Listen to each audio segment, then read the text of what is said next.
Daniel pasal 2 ayat 1-49. Mimpi Nebukadnezar. Pada tahun yang kedua pemerintahan Nebukadnezar, bermimpilah Nebukadnezar. Karena itu hatinya gelisah dan ia tidak dapat tidur. Lalu raja menyuruh memanggil orang-orang berilmu, ahli jampi, ahli sihir, dan para kasdim, untuk menerangkan kepadanya tentang mimpinya itu. Maka datanglah mereka dan berdiri di hadapan raja. Kata raja kepada mereka, "Aku bermimpi, dan hatiku gelisah, karena ingin mengetahui mimpi itu." Lalu berkatalah para kasdim itu kepada raja dalam bahasa Aram, "Ya raja, kekallah hidupmu.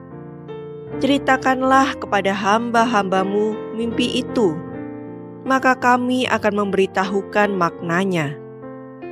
Tetapi raja menjawab para kasdim itu, "Aku telah mengambil keputusan, yakni jika kamu tidak memberitahukan kepadaku mimpi itu dengan maknanya, maka kamu akan dipenggal-penggal dan rumah-rumahmu akan dirobohkan menjadi timbunan puing. Tetapi jika kamu dapat memberitahukan mimpi itu dengan maknanya, maka kamu akan menerima hadiah, pemberian-pemberian dan kehormatan yang besar daripadaku. Oleh sebab itu beritahukanlah kepadaku mimpi itu dengan maknanya." Mereka menjawab pula, "Silahkan tuanku raja menceritakan mimpi itu kepada hamba-hambanya ini, maka kami akan memberitahukan maknanya." Jawab raja, "Aku tahu benar-benar bahwa kamu mencoba mengulur-ulur waktu, karena kamu melihat bahwa aku telah mengambil keputusan, yakni jika kamu tidak dapat memberitahukan kepadaku mimpi itu, maka kamu akan kena hukuman yang sama. Dan aku tahu bahwa kamu telah bermufakat untuk mengatakan kepadaku hal-hal yang bohong dan busuk, sampai keadaan berubah. Oleh sebab itu ceritakanlah kepadaku mimpi itu, supaya aku tahu bahwa kamu dapat memberitahukan maknanya juga kepadaku." Para kasdim itu menjawab raja, "Tidak ada seorang pun di muka bumi yang dapat memberitahukan apa yang diminta tuanku raja.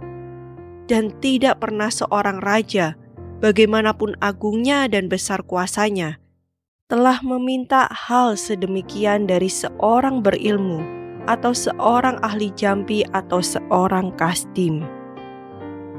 Apa yang diminta tuanku raja adalah terlalu berat, dan tidak ada seorang pun yang dapat memberitahukannya kepada tuanku raja, selain dari dewa-dewa yang tidak berdiam di antara manusia." Maka raja menjadi sangat geram dan murka karena hal itu. Lalu dititahkannya lah untuk melenyapkan semua orang bijaksana di Babel. Ketika titah dikeluarkan supaya orang-orang bijaksana dibunuh, maka Daniel dan teman-temannya pun terancam akan dibunuh. Lalu berkatalah Daniel dengan cerdik dan bijaksana kepada Ariok, pemimpin pengawal raja yang telah pergi untuk membunuh orang-orang bijaksana di Babel itu. Katanya kepada Ariok, pembesar raja itu, "Mengapa titah yang begitu keras ini dikeluarkan oleh raja?" Lalu Ariok memberitahukan hal itu kepada Daniel. Maka Daniel menghadap raja dan meminta kepadanya supaya ia diberi waktu untuk memberitahukan makna itu kepada raja. Kemudian pulanglah Daniel dan memberitahukan hal itu kepada Hananya, Misael, dan Asaria, teman-temannya, dengan maksud supaya mereka memohon kasih sayang kepada Allah semesta langit mengenai rahasia itu, supaya Daniel dan teman-temannya jangan dilenyapkan bersama-sama orang-orang bijaksana yang lain di Babel. Maka rahasia itu disingkapkan kepada Daniel dalam suatu penglihatan malam. Lalu Daniel memuji Allah semesta langit. Berkatalah Daniel, "Terpujilah nama Allah dari selama-lamanya sampai selama-lamanya. Sebab daripada Dialah hikmat dan kekuatan. Dia mengubah saat dan waktu. Dia memecat raja dan mengangkat raja. Dia memberi hikmat kepada orang bijaksana dan pengetahuan kepada orang yang berpengertian. Dialah yang menyingkapkan hal-hal yang tidak terduga dan yang tersembunyi. Dia tahu apa yang ada di dalam gelap, dan terang ada padanya. Ya Allah nenek moyangku, kupuji dan kumuliakan Engkau, sebab Engkau mengaruniakan kepadaku hikmat dan kekuatan, dan telah memberitahukan kepadaku sekarang apa yang kami mohon kepadamu. Engkau telah memberitahukan kepada kami hal yang dipersoalkan raja. Sebab itu, pergilah Daniel kepada Ariok yang telah ditugaskan raja untuk melenyapkan orang-orang bijaksana di Babel. Maka pergilah ia serta berkata kepadanya demikian, orang-orang bijaksana di Babel itu jangan kau lenyapkan. Bawalah aku menghadap raja, maka aku akan memberitahukan kepada raja makna itu. Ariok segera membawa Daniel menghadap raja, serta berkata kepada raja demikian, Aku telah mendapat seorang dari antara orang-orang buangan dari Yehuda yang dapat memberitahukan makna itu kepada raja. Bertanyalah raja kepada Daniel yang namanya Beltsasar, Sanggupkah engkau memberitahukan kepadaku mimpi yang telah kulihat itu dengan maknanya juga? Daniel menjawab, katanya kepada raja, Rahasia yang ditanyakan tuanku raja tidaklah dapat diberitahukan kepada raja oleh orang bijaksana, ahli jampi, orang berilmu atau ahli nujum. Tetapi di sorga ada Allah yang menyingkapkan rahasia-rahasia. Ia telah memberitahukan kepada tuanku Raja Nebukadnezar apa yang akan terjadi pada hari-hari yang akan datang. Mimpi dan penglihatan-penglihatan yang tuanku lihat di tempat tidur ialah ini. Sedang tuanku ada di tempat tidur, ya tuanku Raja, timbul pada tuanku pikiran-pikiran tentang apa yang akan terjadi di kemudian hari. Dan dia yang menyingkapkan rahasia-rahasia telah memberitahukan kepada tuanku apa yang akan terjadi. Adapun aku, kepadaku telah disingkapkan rahasia itu, bukan karena hikmat yang mungkin ada padaku melebihi hikmat semua orang yang hidup, tetapi supaya maknanya diberitahukan kepada tuanku raja, dan supaya tuanku mengenal pikiran-pikiran tuanku. Ya raja, tuanku melihat suatu penglihatan, yakni sebuah patung yang amat besar. Patung ini tinggi, berkilau-kilauan luar biasa, tegak di hadapan tuanku, dan tampak mendahsyatkan. Adapun patung itu, kepalanya dari emas tua, dada dan lengannya dari perak, perut dan pinggangnya dari tembaga, sedang pahanya dari besi, dengan kakinya sebagian dari besi dan sebagian lagi dari tanah liat.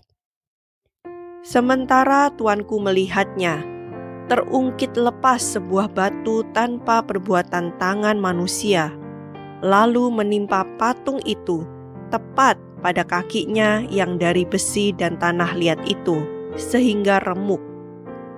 Maka dengan sekaligus diremukannyalah juga besi, tanah liat, tembaga, perak, dan emas itu, dan semuanya menjadi seperti sekam di tempat pengirikan pada musim panas.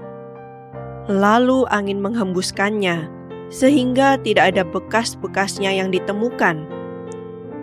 Tetapi batu yang menimpa patung itu menjadi gunung besar yang memenuhi seluruh bumi. Itulah mimpi Tuanku, dan sekarang maknanya akan kami katakan kepada Tuanku Raja. Ya Tuanku Raja, Raja segala raja, yang kepadanya oleh Allah semesta langit telah diberikan kerajaan, kekuasaan, kekuatan, dan kemuliaan, dan yang ke dalam tangannya telah diserahkannya anak-anak manusia dimanapun mereka berada, binatang-binatang di padang dan burung-burung di udara, dan yang dibuatnya menjadi kuasa atas semuanya itu. Tuankulah kepala yang dari emas itu. Tetapi sesudah Tuanku akan muncul suatu kerajaan lain yang kurang besar dari kerajaan Tuanku. Kemudian suatu kerajaan lagi, yakni yang ketiga, dari tembaga, yang akan berkuasa atas seluruh bumi. Sesudah itu akan ada suatu kerajaan yang keempat, yang keras seperti besi, tepat seperti besi yang meremukkan dan menghancurkan segala sesuatu, dan seperti besi yang menghancur luluhkan. Maka kerajaan ini akan meremukkan dan menghancur luluhkan semuanya. Dan seperti Tuanku lihat, kaki dan jari-jarinya sebagian dari tanah liat tukang periuk, dan sebagian lagi dari besi. Itu berarti bahwa kerajaan itu terbagi. Memang kerajaan itu juga keras seperti besi, sesuai dengan yang Tuanku lihat. Besi itu bercampur dengan tanah liat. Tetapi sebagaimana jari-jari kaki itu sebagian dari besi dan sebagian lagi dari tanah liat, demikianlah kerajaan itu akan menjadi keras sebagian dan rapuh sebagian. Seperti Tuanku lihat, besi bercampur dengan tanah liat, itu berarti mereka akan bercampur oleh perkawinan, tetapi tidak akan merupakan satu kesatuan, seperti besi tidak dapat bercampur dengan tanah liat. Tetapi pada zaman raja-raja, Allah semesta langit akan mendirikan suatu kerajaan yang tidak akan binasa sampai selama-lamanya, dan kekuasaan tidak akan beralih lagi kepada bangsa lain. Kerajaan itu akan meremukkan segala kerajaan dan menghabisinya. Tetapi kerajaan itu sendiri akan tetap untuk selama-lamanya. Tepat seperti yang Tuanku lihat, bahwa tanpa perbuatan tangan manusia, sebuah batu terungkit lepas dari gunung dan meremukkan besi, tembaga, tanah liat, perak, dan emas itu. Allah yang Maha Besar telah memberitahukan kepada Tuanku Raja apa yang akan terjadi di kemudian hari. Mimpi itu adalah benar dan maknanya dapat dipercayai. Lalu sujudlah Raja Nebukadnezar serta menyembah Daniel. Juga dititahkannya mempersembahkan korban dan bau-bauan kepadanya. Berkatalah Raja kepada Daniel, "Sesungguhnya lah Allahmu itu Allah yang mengatasi segala Allah dan yang berkuasa atas segala raja dan yang menyingkapkan rahasia-rahasia, sebab engkau telah dapat menyingkapkan rahasia itu." Lalu Raja memuliakan Daniel. Dianugerahinya lah dengan banyak pemberian yang besar, dan dibuatnya dia menjadi penguasa atas seluruh wilayah Babel dan menjadi kepala semua orang bijaksana di Babel. Atas permintaan Daniel, Raja menyerahkan pemerintahan wilayah Babel itu kepada Sadrak, Mesak, dan Abednego, sedang Daniel sendiri tinggal di istana raja.